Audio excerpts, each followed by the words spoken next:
Walang murahan. Usapang facts lang.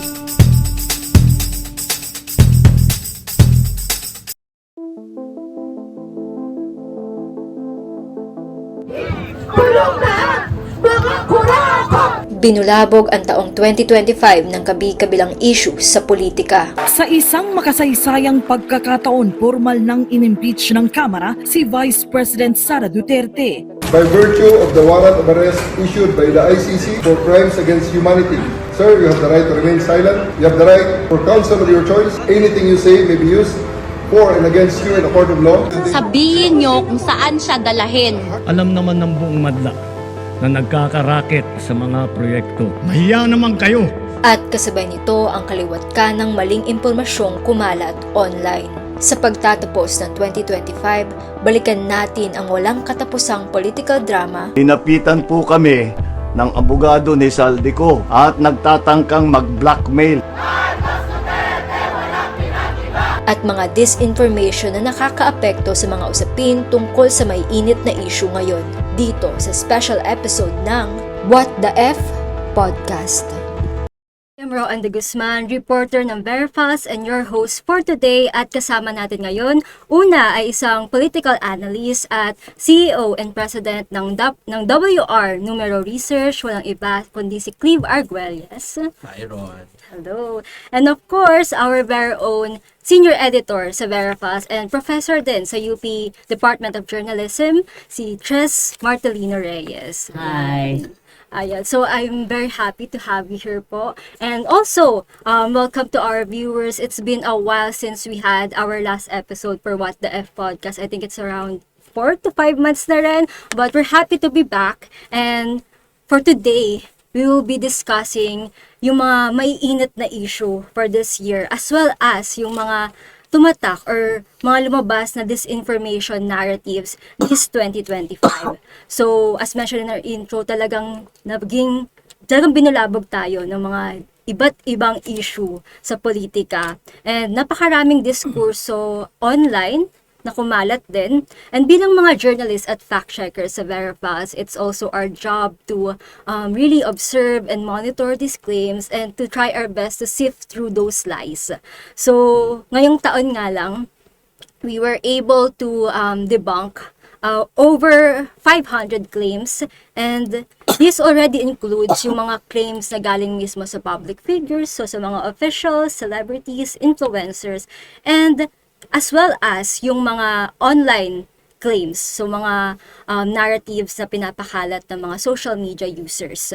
And out of the 488 claims that we fact-check online, around 329, specifically 329 dito ay mga political related claims. And I think one thing to note about this one is there is a big increase sa political related claims this year as compared to last year, na it was just around 188 claims. So siguro as paunang question, I want to ask Ma'am Tres, ano sa tingin mo yung naging trigger points, or I guess the reason behind the increase of these political related disinformation?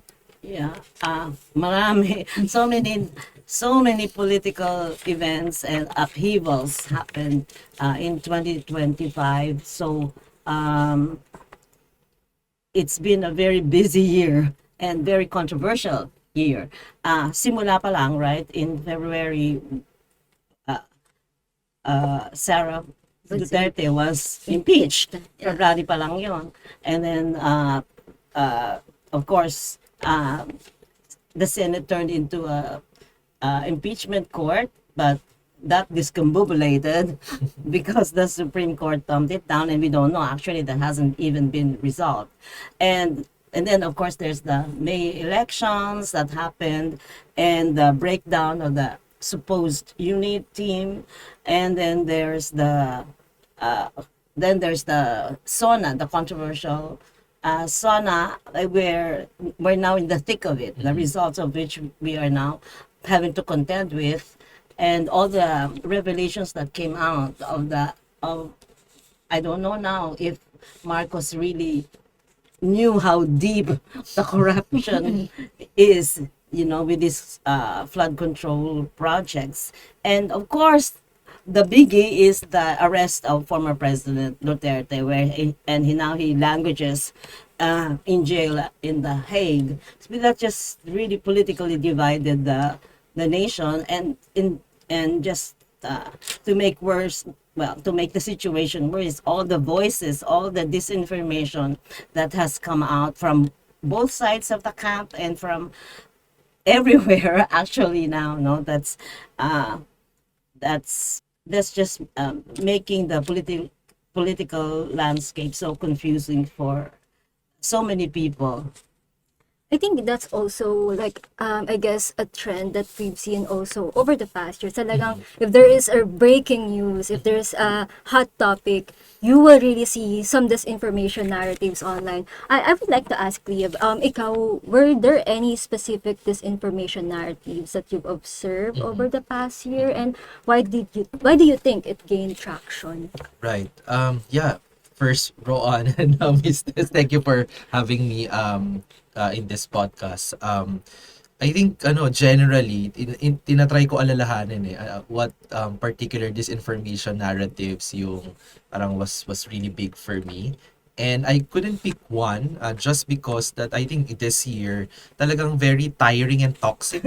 Sobrang daming disinformation online, and probably that sums up my year. It's very tiring and toxic because it was also an election year, remember, diba? That's a very for political observers, diba? It's a hot season for competing narratives. But I think the most important change that we've observed, and Roan, sabi mo nga, no, dumami yung disinformation na politics related talaga din this year, is that I think compared to the past years, you have the Marcos and Duterte disinformation machinery jointly working together. So that means na, sorry, I don't want to be violent, but there's like one gun pointed at you. Now that collapse in the just before the year started, no, when that collapse, now they're also competing against each other.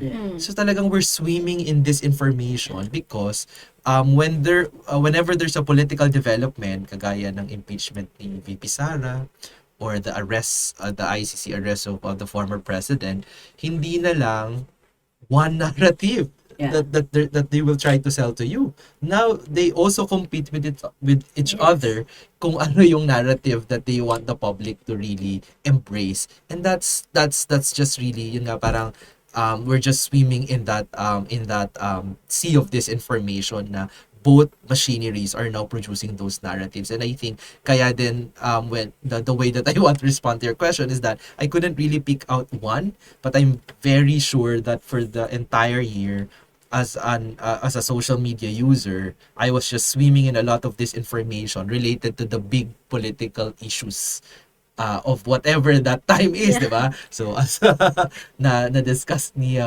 Stress, no, na starting na may impeachment, may ICC arrest, down to now that the flood control mess, nagbabanggaan yung disinformation machineries na yun. And of course, we're suffering because of that. Yes, kung as a social media user lang, talaga nalulunod na tayo sa disinformation narratives. What more the fact checkers and journalists who are really monitoring these kinds of narratives and disinformation online. And it's interesting that you brought up the topic of the unity breakup because earlier, Ma'am Ches, we were discussing how the breakup really exposed, kumbaga, a lie from the 2022 elections. Do you want to expound? Yeah, I was going to say that disinformation began in 2022 when in the first place there's supposed to be this unity composed of the Sara Duterte and President Marcos.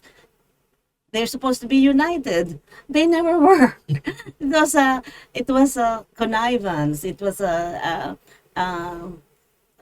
two opposite camps pretending to like each other, to have one vision for the country, which we never even saw.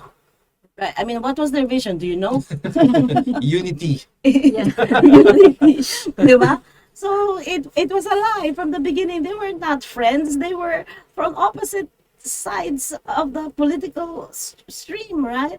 So and I think what we're seeing from 2022 up to now is the discombobulation of that lie that slowly it has unraveled, and all the disinformation coming from the two camps they're just like answering each other. Now, this one is claiming one thing, and the other is saying, no, no, no, that's not correct.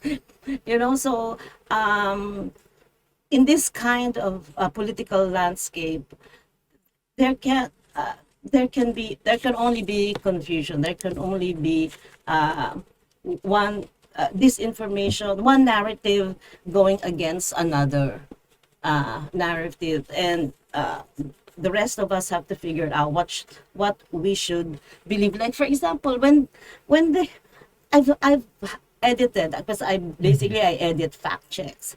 Time and again, it keeps recurring. Duterte is coming home. Duterte has been released.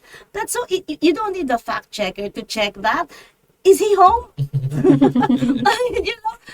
How can you keep repeating that claim when there's no physical evidence that he has come home? And yet we in VERA Files have had to keep correcting it, and because it keeps recurring. Somebody is manipulating all of this. It can't be just somebody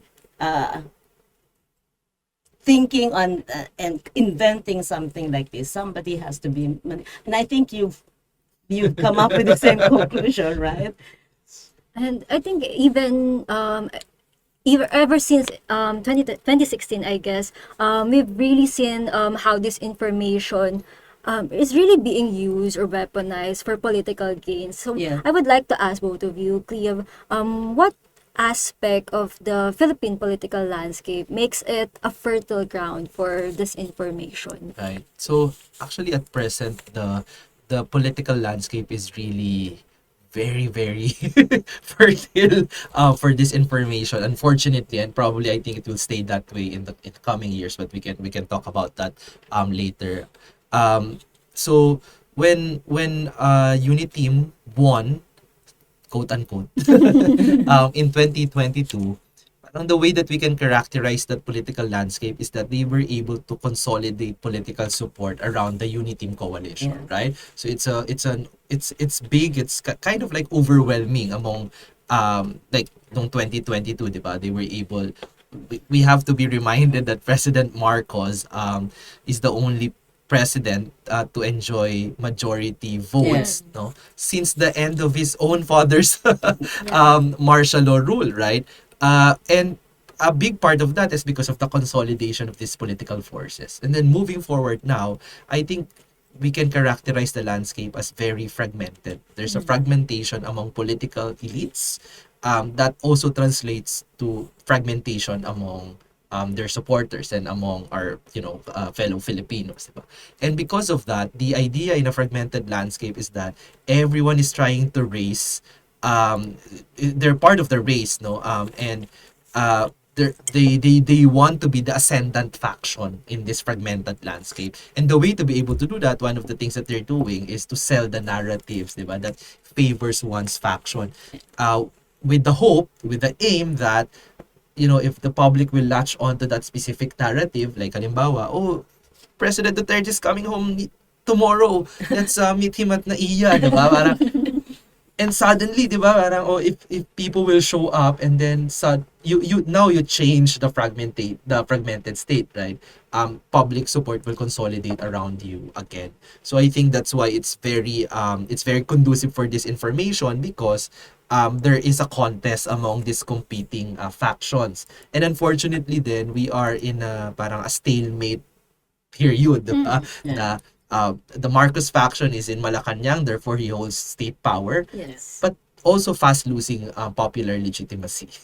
The Duterte faction is out of power, okay, vice presidency Inday Sara, but doesn't have control of government power, but enjoys may popular base pa ng kaunti, no. So then that's also parang part of the stalemate. And you have the opposition na in government, but also kasi they've had good wins in the 2025 midterm elections, right? But couldn't still really break through as a bigger force than the either two, right? So it's really that stalemate na kaya now I think then all of these machineries will turn to this information to help themselves win this competition. And now that we're approaching 2028 elections, Yes. then we may expect more disinformation Yeah. narratives going In other around. words, it's a race to 2028, right? It's one faction against the other, and who will win in 2028? That's the bottom line.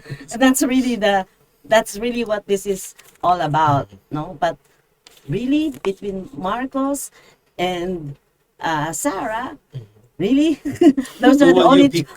Who will you pick, Miss? Those are our only choices. Diba?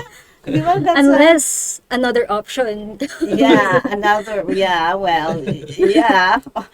but I don't know where that's going to come up from now, because right now I don't know what the opposition looks like anymore, right? I think that moving forward it's going to get worse. The fight for the people's hearts and minds, and whatever disinformation it will take to get there. Just to add to that, Roan, no? So halimbawa, on this issue of the flood control mess, diba? The anomalous flood control projects, we already see how each faction is positioning, diba? And would like to be the beneficiary of this issue, diba? They want to say that the only people to blame are those in the other faction, and we have the moral ascendancy to actually lead this nation out of this mess. And in our own survey at WR Numero, we've actually learned that we don't have a national consensus on who to blame as the people primarily responsible for these flood control projects.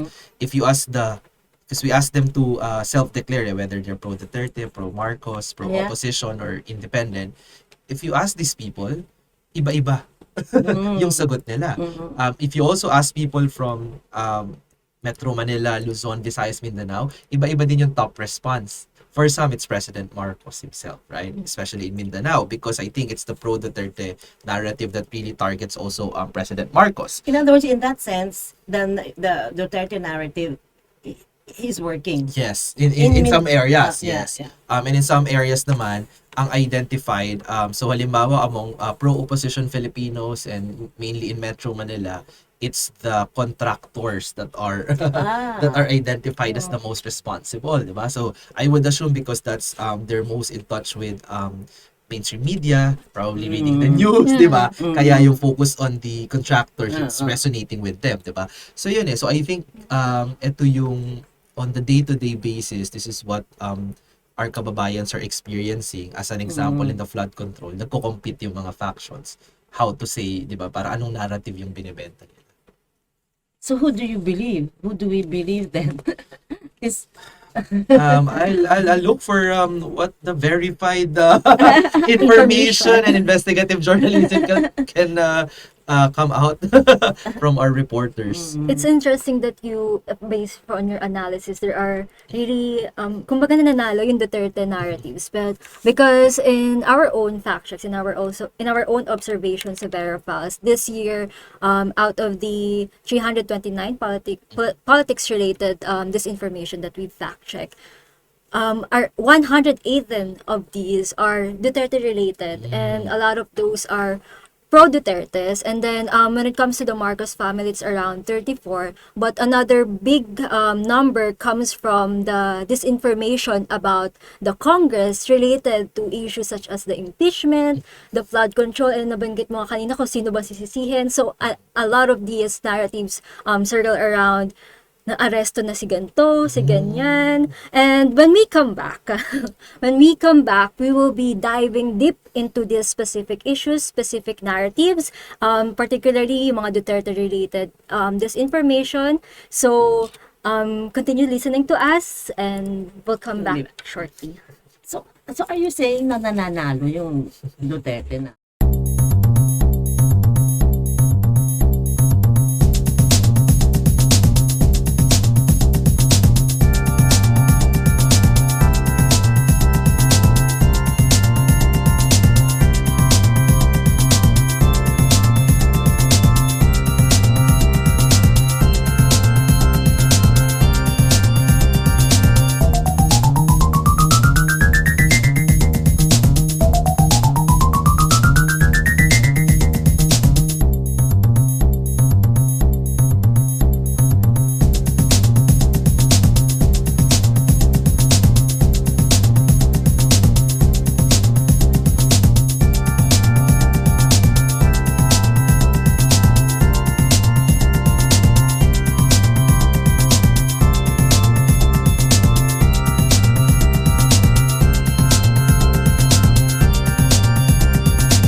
Welcome back to What the F podcast. So we've already set the stage for the bigger picture of disinformation in 2025. Now we're zooming in on one of this year's biggest issues, and that is the impeachment of President Sara Duterte. So now, as we all know, the impeachment did not push through because the Supreme Has not. has not pushed Yeah, through because the Supreme Court has not made the final decision. No? Yeah.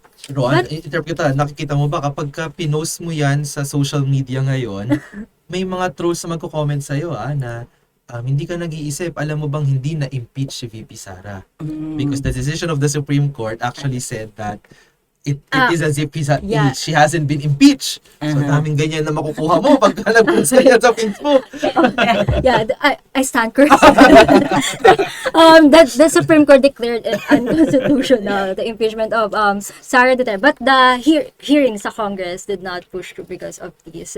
And when it comes to narratives that formed online, even before that decision, marami ng conclusion or parang kwento na nabuo ang mga tao, or basically mga social media users online, that centers around Sara's impeachment being cancelled or junked by una nga Senate, and then afterwards the Supreme Court. So my question is, paano kaya itong mga narratives na to naka-apekto on how the public perceives the Sara Duterte and the issue itself? So, Well, in the first place, the impeachment process is a political process, and alam mo naman na it's Romualdez, the former speaker Romualdez, representing the Marcos faction, and then there's Sara and her father.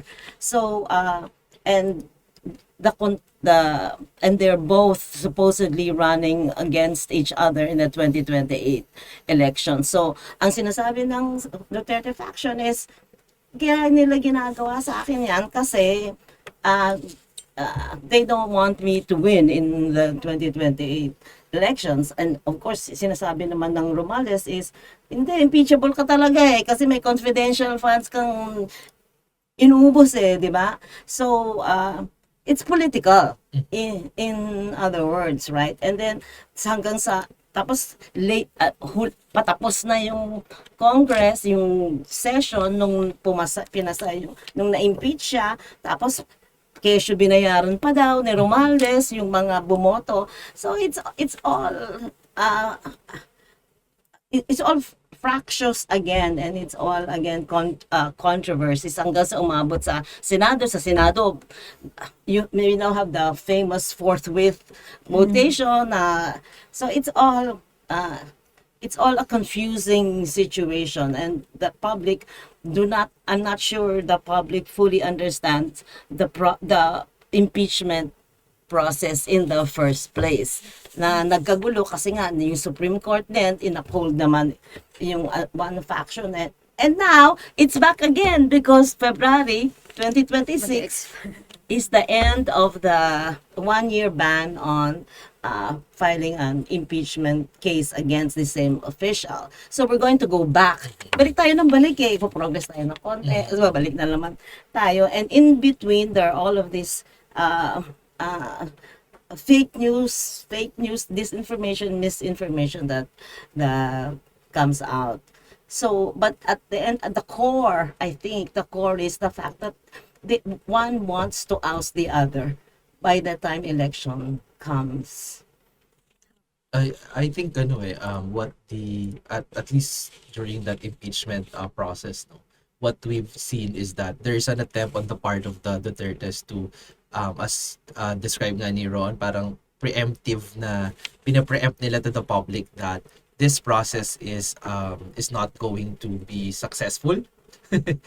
Sowing distrust in the entire process, right? I think that was the both the legal and the public strategy of the vice president at that time, right? just really sowing doubt on the legality, on the morality, on the political value of the entire impeachment process. Kahit nung nag-start pa lang sa House na impeachment, kung i-impeach siya, 'di ba? Ganun na yung sinasabi niya na this is because this is a personal beef of the former House Speaker with me, even though of course the evidence lines up against her with the misuse of the confidential and intelligence funds. Nung nakarating naman sa Senate, 'di ba? Ganun din na this is unconstitutional because I think that the strategy here is to really just paint the entire process, 'di ba, as something that cannot be trusted. And the question is why? Kasi I think also the challenge for the Dutertes is that because they rely on populist politics, they are strong until such time, that people think that they are strong. Parang it's a kind of like a paradox, right? Once people realizes that they're not as invulnerable as we think as they are, right? They're not as strong as we think as we are, as we paint them to be, di ba? Baka people will withdraw political support from them. And I think that's the fear of the Dutertes. Kaya what's common across the different disinformation narratives that they tried all throughout this year, I think, is this idea na kaya sa VERA Files, ang dami yung na-fact check na pro-Duterte related claims, no? Kasi they really have to protect not only they not only, kasi sasabi natin kanina na that they not only needed to compete with the other factions, but I think most importantly they needed something na to signal their base, to give their core base kind of like a psychological safety. Na safe tayo, di kaya natin to, malakas pa din tayo, mapapanalo natin tong impeachment, mapapauwi natin si Tatay Digong. So I think that's also an important function of this disinformation narratives. It's for their own base to consume and to feel that I'll stay here in this camp because this is a strong camp pa din. Kasi may mga Pilipino din, based on mga studies din natin, medyo gusto natin doon tayo sa llamado di ba? Pagka-election, we look for sino yung most likely to win, di ba? And vote for them. So maybe that's the psychological function of all this disinformation narratives for their own supporters as well. You mentioned about sowing distrust, and I think it's also reflected in our observations and fact checks on the Congress, kasi nakikita talaga na nangingibabaw yung mga claims tungkol sa impeachment ni Sara when it comes to Congress-related disinformation. And a lot of the narratives that circulated are una yung na force lang yung mga lawmakers, mga people in the Congress na i-impeach si Sara. And there are also narratives about may mga nag-back out na sa impeachment. And siguro, sa tingin nyo ba, meron bang direct impact yun when it comes to how people perceive the Congress itself and how they trust the Congress, especially siguro amid the corruption issues na rin sa gobyerno? But I think to start with, yung credibility ng House is not so high to begin with, right? So from the pork barrel issue, PDAF issue pa, no, talagang dala-dala nila yung baggage na having to side with the powers that be so that you can get more funds for your constituency, or allegedly for your constituency, or for your own pocket. So and that their tendency to move political parties from one to another depending on who the ruling party is, compared to the Senate, which of course now is really fractious as well, no? But that's where the house, the lower house, is coming from. And then you have somebody, a cousin of the president, chosen as Speaker of the House with an interest to 2028, to taking over the government in 2028, and who has to contend with a very popular vice president who keeps, I don't think she's ever really left the top spot in the surface, right? So, and he has not been able to get to even number 2, right? So it's a long hard climb for him, and so the tendency as people perceive it is for him to manipulate the house, or for the ruling party to manipulate the house so that to lower the possibility of Sara Duterte finally making it in 2028. So that is the general, I think, background to all of this. So, and in the process, the president himself opened a can of worms in his SONA when he says that there's corruption in the flood control projects, and ang lumalabas congressman mismo sa house mismo, no, doon pa lang sa hatian sa budget niyari na nila ng members of the house, to the point that Romualdez is no more. I think it's a kiss of death already. You know, he's having to resign. And I've heard an analyst say, and I kind of agree with him, that Marcos is, whoever Marcos, because he cannot run, but whoever he endorses in 2028 might have a hard time. So parang GMA. Yeah, and Gibo. yeah. When it comes to Congress-related disinformation, actually, Romualdez is like the top subject Yeah. of this information. Yeah. Paulit-ulit na fact check. I think yung mga narratives na lumalabas is, una, he was removed from the speakership nung hindi pa siya umaalis. And there are also, I think very recent, ay na aresto na daw siya. Kumbaga wala pang conclusion sa investigations related to flood control, pero the narrative that he was behind this corruption ay talagang nagsisirculate on social media. And that is amplified by Sarah all the time. This is Romualdez yan, si Romualdez yan, di ba? So you can really see also itong disinformation, it does not come only from social media users, from online. There are also a lot of public figures who really share this disinformation, and somehow it's being also parroted. Either it's being parroted, or may mga times na it's already the narratives that's forming online. Pero ayun din yung ine-echo ng mga public figures. It might be even too generous to say that it's just being parroted, or that it might be a coincidence, right? I think it's given that what we've learned about how this information machineries and networks work in the country, that it's a well-coordinated effort, really, to influence public conversations, right? And to really spread poison in the air. Every single time that the public is challenged to think for themselves and make sense of political developments in the country, they spread poison in the air so that it's harder for us, diba, to think critically and make informed opinions. No, I think yung Congress, especially during the time of Speaker Martin, and then Miss Tres discuss niya yung context nung merong competition between Romualdez versus Sara. And I think talagang nagkaroon ng parang House versus Duterte, because if you also remember that the House kind of like painted themselves differently in this previously, no? Well, lahat yan nawala na dahil dito sa flood control mess, no? But they tried to do, diba, the Quadcom investigations, right? It was really at this time, we couldn't really get decent investigations at the Senate on the war on drugs, and on the, so parang this was I think they were styling themselves pa nga as the, not kasi they're usually called the lower house, but they were saying that they're the bigger house, parang to just to get out of that public image na mga buwaya to, magnanakaw.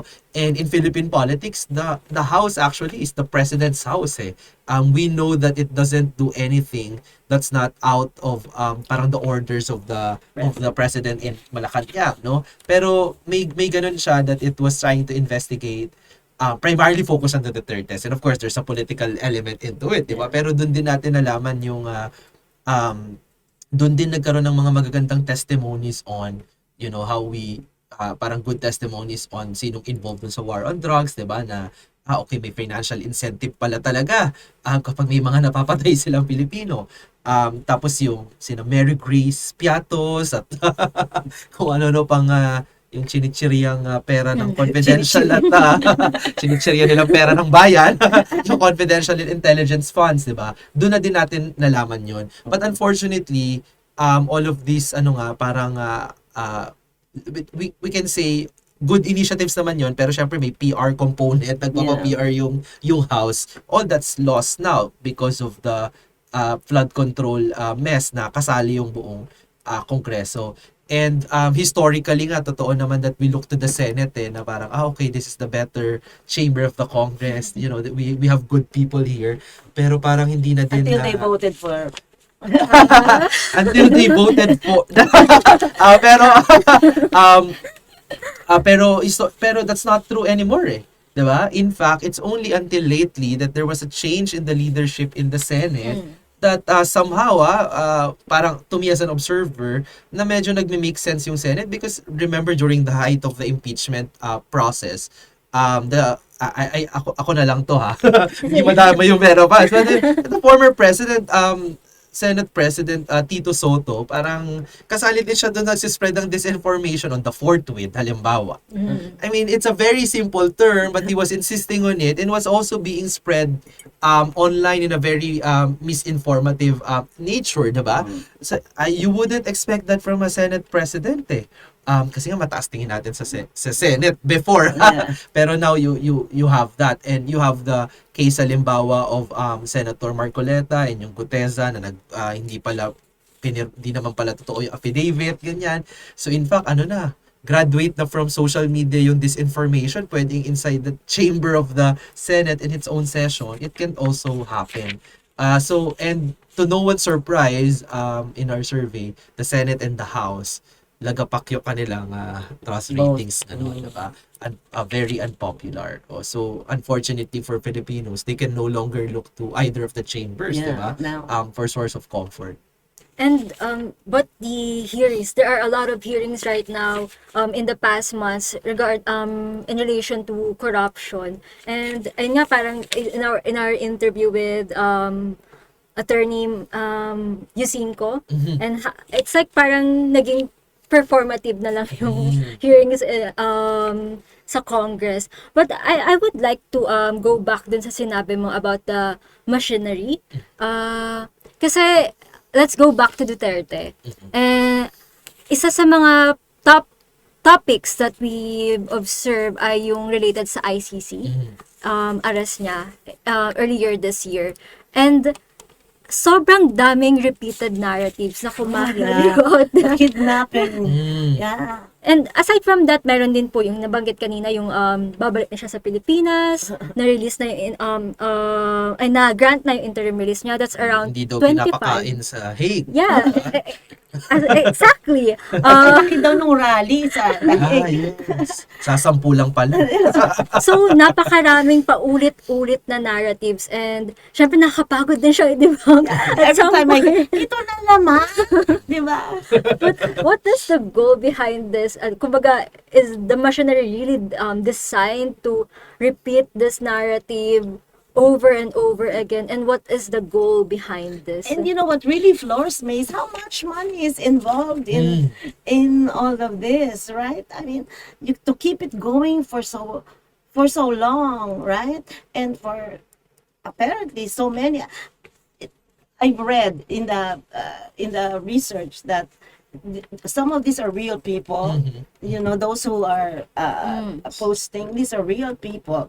In other words, they really believe in what they're posting, and there are those who are paid to do it. But I haven't seen a study, have you, on how much is which, right? And where is it coming from? How is the funding? How is the flow of the funding? Kasi do we want to get into this? Baka make more money in this. Wag naman po nyo pag-isipan. But promote natin and also from your college mistress sina Fatima Gao, they did the study on the cost of disinformation. So merong mga interviews on mga may-ari ng disinformation networks and to try to make sense of how much it costs to run operations like this and paano nga din kumikita, no? And yun nga, if you don't have, parang the simplest model is that you have a client, a politician, someone, a public figure, diba, na okay, mag-spread tayo ng disinformation online, you get paid for the services. Could be a monthly retainer, could be an issue-based ad hoc na para talagang parang it's been professionalized cottage industry. Baka ito na nga yung nagsasalba sa ekonomiya ng bansa. We don't know. OFW, move over. Maybe it's the new sunshine industry. But even in off-season, and ito, I think this is more worrying for me, even if off-season na walang client, they can survive because the social media networks allowed them na ma-monetize yung mga disinformative content. So people still see, people still watch, people still engage their content kahit falsehood. They can still make money out of it. And then there's really a business, no? So baka po gusto niyo magpakilala sa kanila. I saw Rose sent me this piece on disinformation and the spread of false news. No, false. I know that's oxymoron, but anyway, saying that why does disinformation resonate with people? Because it says that it's a theory. I don't know how true it is now. It's no longer the truth, but it's how you resonate with people. Because they agree with what you're saying, therefore they watch you or they believe you, no matter the truth, whether it's true or not. It's what they be. It's like another universe of truth. It's what they believe. Therefore, for them it's true. Right. I definitely agree. Yung mga studies mo ngayon lumalabas na it has something more about emotional resonance. Yes. Kaya nga baka alongside with fact checking, we need to remind our people to regulate emotions din para if what you see is something that confirms your emotional biases, maybe baka lang din, di ba, pag jowa mo na do you believe what he says, what she says, di ba? Despite the evidence. Di ba? So baka ganun na din na i-advise natin sila. But you're right, that's what we're learning now in this information, that it has something to do more really with emotional resonance and why people really still embrace it. Okay, we'll have a short break, and when we come back, we'll wrap up with key takeaways on how 2025 became one of the most, I guess, politically charged years for disinformation. So, keep listening. Tunay na kapangyarihan ay nasa taong bayan! Ang unang kalahati ng termino ni Marcos, pinutakte ng kaliwat kanang kontrobersya. Disappointed ang tao sa serbisyo ng gobyerno. Sa kabila ng bilyon-bilyon pisong budget para sa flood control, mas marami ang mga lugar na lumulubog at mas malalim ang mga pagbaha. Marcos Duterte, walang pinag-iba! Ang lalim na ng problema. Paano ba tayo umabot sa ganito?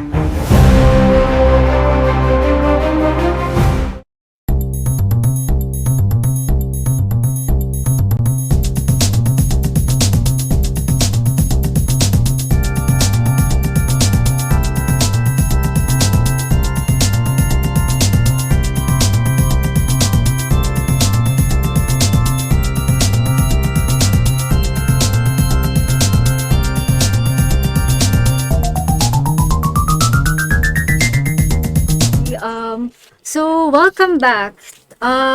Bago tayo mag-wrap up, siguro balikan natin yung sa ICC. So, because we haven't really discussed it deeper. Pero yun nga, there are a lot of repeated narratives regarding kung na-dismiss na ba yung kaso ni Duterte. Siguro one of my I think my question here is how does this siguro affect yung how people not only perceive Duterte but basically their opinion on the ICC issue? Yeah.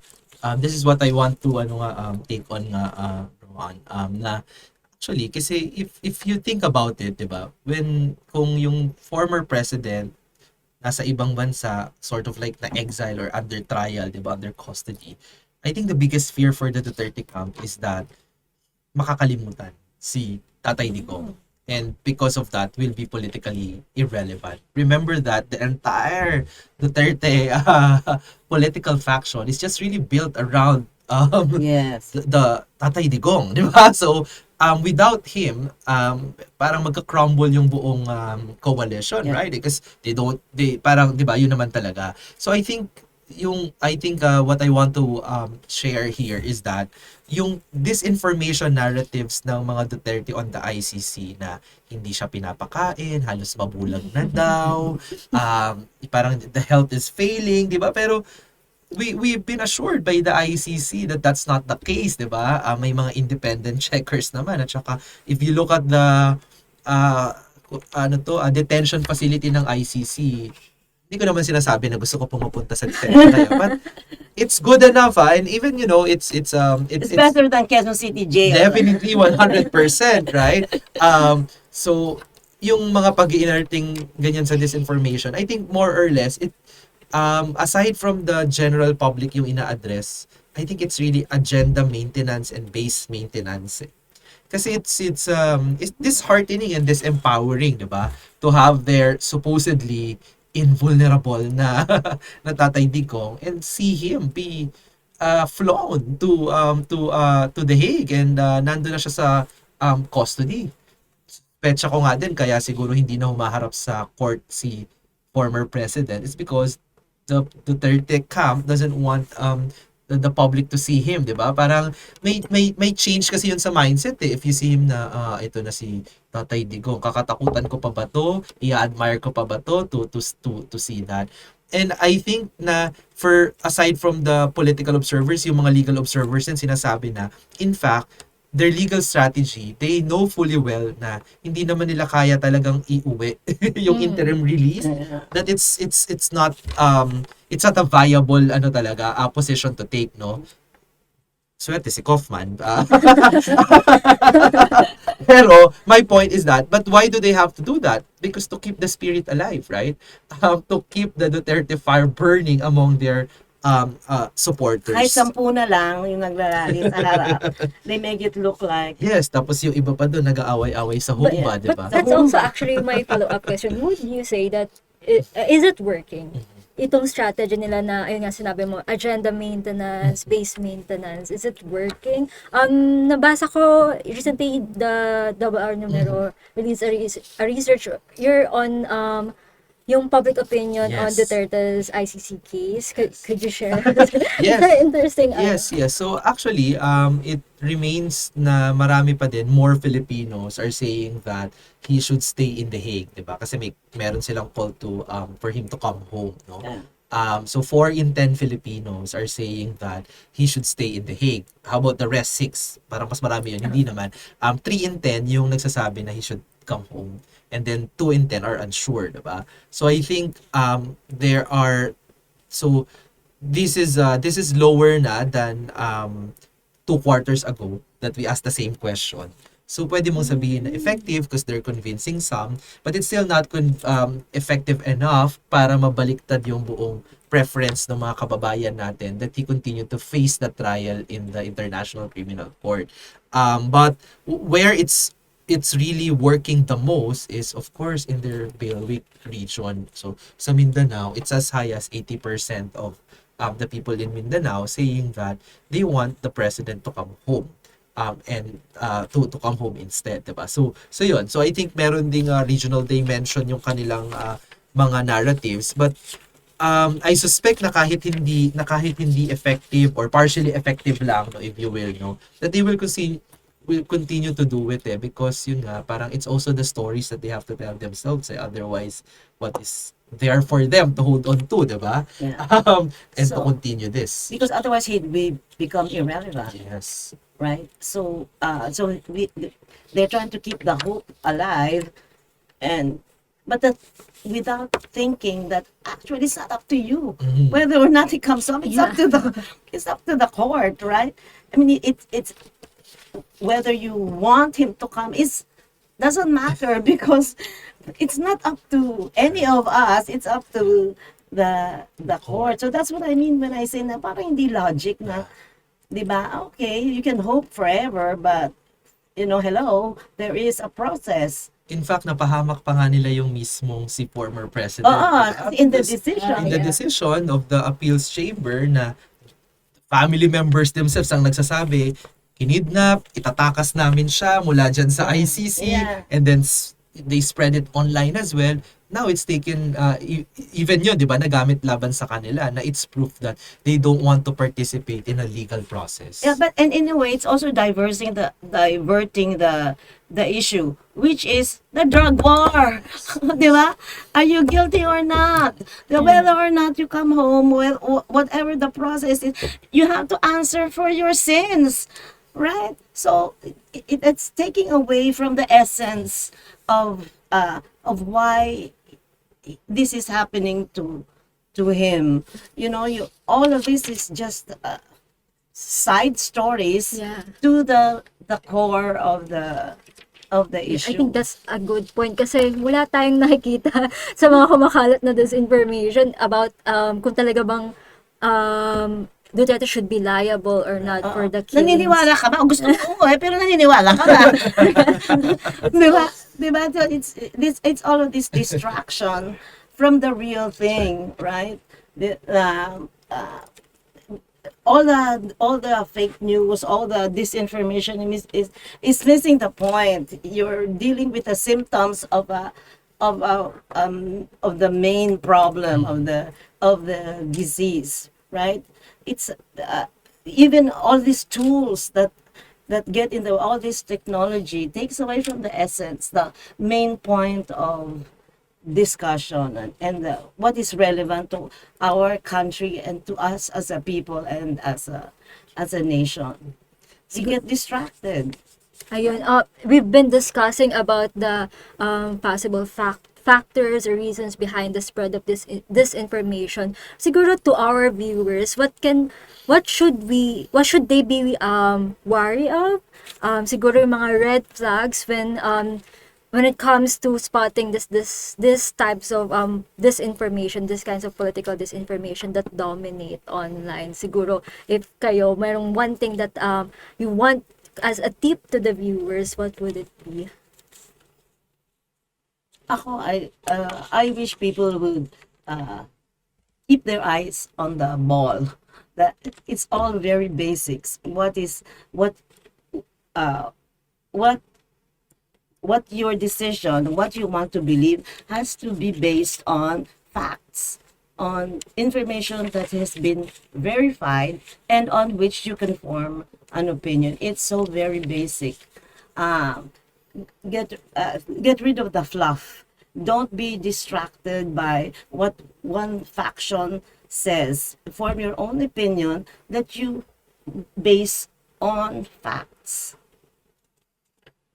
Siguro rin po, since nabanggit natin kanina na it's really a machinery, siguro it's also important for us to keep in mind na this information, hindi lang siya yung basta-basang, I think, fake news, quote-unquote, fake news sa social media. There is really an orchestrated, sometimes there is an orchestrated, inauthentic, kumbaga, behavior that really fuels this machinery. Yun nga yung tinatawag nating influence operations. And don't let them win is what I say. Yeah. Don't let them win. Yes, and ayun nga po, there are the media organizations right now are really doing a good job in investigating these influence operations. You can look at the stories of Philstar, of VERA Files. We've released about this IO story on nung naaresto kasi si Duterte, merong lumabas na mga narratives about PNP mass resignations. But if you really look at the frequency of the posts, kung kailan siya na-publish, there is really parang same scripts, itinatawag nilang copy-pasta disinformation. So, there are really a lot of red flags na I think it's a good starting point when assessing yung mga information that you consume on social media. Oh, in the first place, paulit-ulit. Diba? Dahil hindi naman napuprove. Diba? Go ahead. Sorry, I don't want to interrupt. Go ahead and give your thoughts. No. And I agree, Ron. Parang, may mga journalists ako dyan na binabantayan ko kasi mahilig sila talagang magbantay ng disinformation narratives online, no? Sina Regine Cabato, Yes. Christina Chi, di ba? Nire-report agad nila din, no? So ngayon, unfortunately, sad man, pero ngayon news stories na din in itself na nire-report na, ito yung bagong disinformation narratives. We live in that world now. So ako, I pay attention to that so that I'm also aware ano yung mga disinformation narratives na sinicirculate, no? But I think I also go back to dun sa idea ko kanina na watch your emotions. Sometimes when we see narratives na emotionally resonant to us, na kino-confirm yung mga biases natin, it's easy for us to believe, di ba? Halimbawa ako, nung nakita ko or narinig ko, halimbawa, na yung kapatid ng Pangulo, si Senator Ivy, sabi niya, gumagamit ng illegal drugs yung Pangulo. Pwedeng emotionally, sabihin ko, siguro totoo yan kasi that's how I got to know about the Marcos family. I've read, their history as a family. Pero, you also have to question yourself kung yung nag-accuse ba, may binigay ba ano ba yun? evidence, may political motivation ba siya? For all of the claims, whether galing sa Marcos, galing sa Duterte, even galing sa feeling mo mga sinusuportahan mong mga politicians, political figures, you just have to watch your emotions na hindi ka madala na dahil because resonating sa'yo, totoo yan, diba? So yun, keep yourself in check as well. As we enter another year, kasi yun nga, na-observe natin itong mga different narratives, mga issues talaga na that was also amplified by disinformation. Ano kaya yung mga trends or narratives that might emerge in the coming year, in 2026? Or will there be the same pattern pa rin for 2026? Well, for sure, impeachment is going to be is going to resurface. And then again, it's going to be all about the run up to the elections. I suspect that because Risa has said that she's open for running, that she's going to get it in the next few months. Whoever is going to emerge as wanting to run in 2028 is... There can be targets then of this information. Yeah. So we'll check on the 2026 year-ender. Next year. We'll see you next year. Send Lisa. Ako, I think yes, yung mga big political issues, dyan pa din magko-concentrate yung mga disinformation natin, no? But I'm also worried dun sa increasing talaga in mainstreaming ng use ng AI, artificial intelligence, no? For disinformation, especially videos, no? I'm not if you remember yung sa impeachment case ni VP Sara, si Senator Bato, yung parang napaniwala siya nung AI video ng estudyante ko na parang against dun sa, di ba? Yes. And my worry is that that's going to be the flavor of this information that we'll probably see next year, no, na mas maraming ganyan. And to be fair, it's really hard to tell. I mean, and the technology keeps on improving, di ba? So madami na nga parang ang hirap-hirap nun because now even videos, 'di ba, na akala mo nagsasalita yung mga tao but it's not real pala. Secondly also, and close to my heart kasi nga we're moving closer to 2028 din. I think there will be a lot of disinformation around survey results. Kami maraming nagagalit sa amin that if you check, most of those are not from us, no, because survey results are also... What do you mean they're citing you as a source? Yes, but they spin it in a different way, di ba? Parang they pose it on the halimbawa po when we say that Vice President Sara Duterte remains as the top preferred by 30% of Filipinos for 2028, and then you see magiging art card siya sa Duterte multiverse na Cleve Arguelles sinabi, Sara, panalo na talaga. So, that's not the role of surveys, di ba po? And we always say may mga disclaimers. So, I think more and more we'll see that, no? Aside from the fact na yung mga datos ngayon talaga din, yan yung Minamanipulate. yung sa flood control, biglang may magpo-post ng listahan na Oo, diba, oo. ganitong pangalan, kasama, but you don't know where Yeah. saan galing, verifiable ba to, and all. So I think more of those, and that's going to be challenging work for you too, I guess. Oh, yeah. And speaking of that, given all these predictions or trends that might emerge or re-emerge next year, how can we better combat siguro itong disinformation? It's a tough It's a question. long, hard climb. Because we've been trying to combat it for like almost a decade. Yeah. Well, I guess we just have to keep on going. Because we cannot give up, right? Because otherwise, I keep saying we will end up with a nation of idiots if we don't confront this information that's being spread around that's poisonous, right?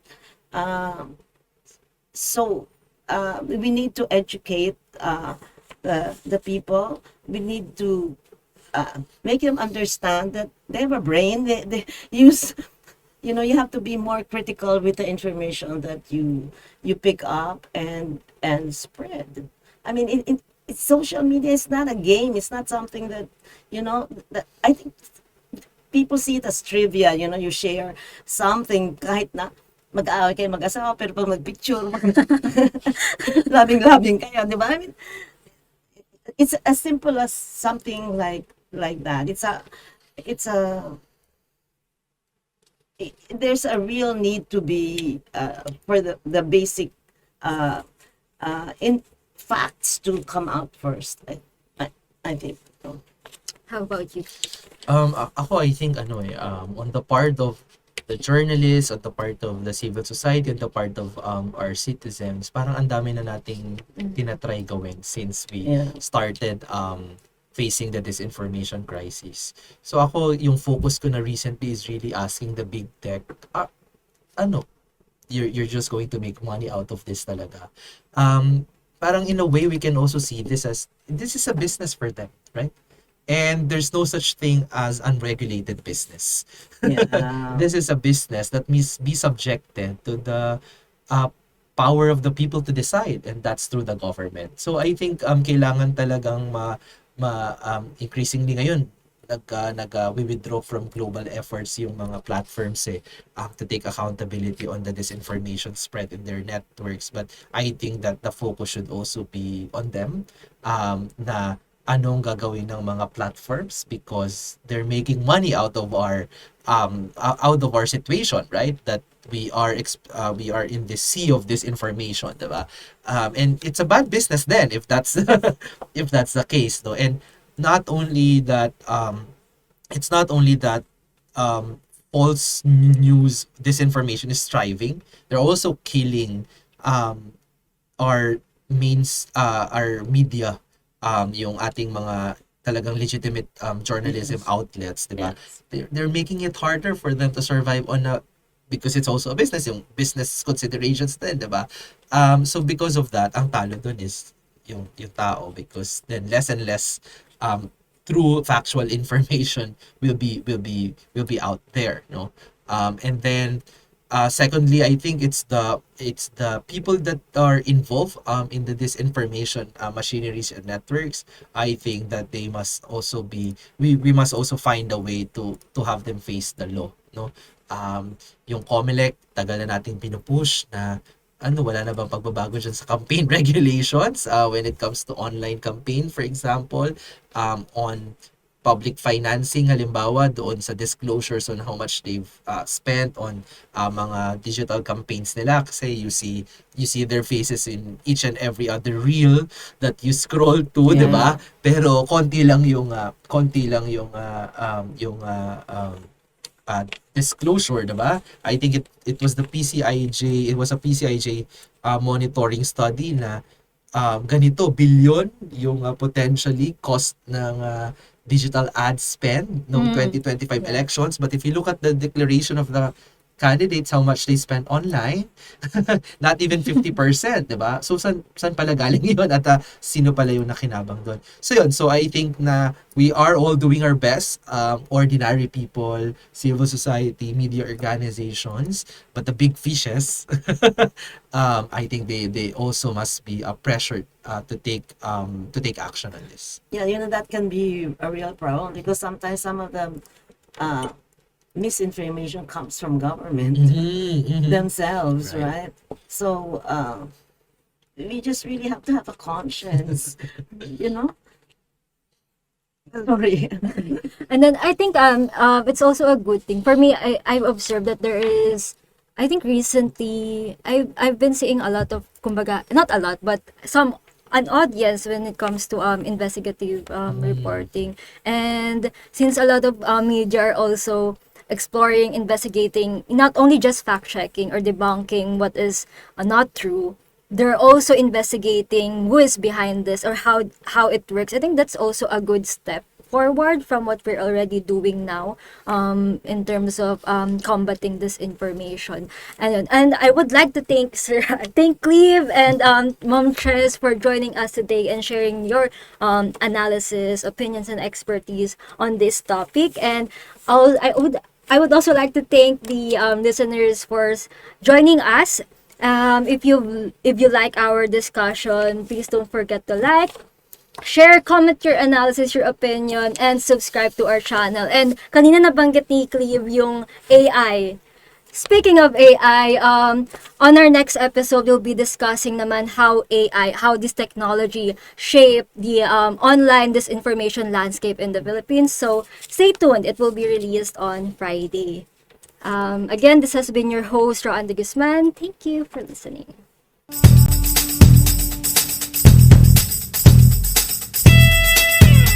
Dito sa What the F podcast, walang murahan, usapang facts lang. Pakinggan kami sa YouTube, Spotify, Google Podcast at Apple Podcast.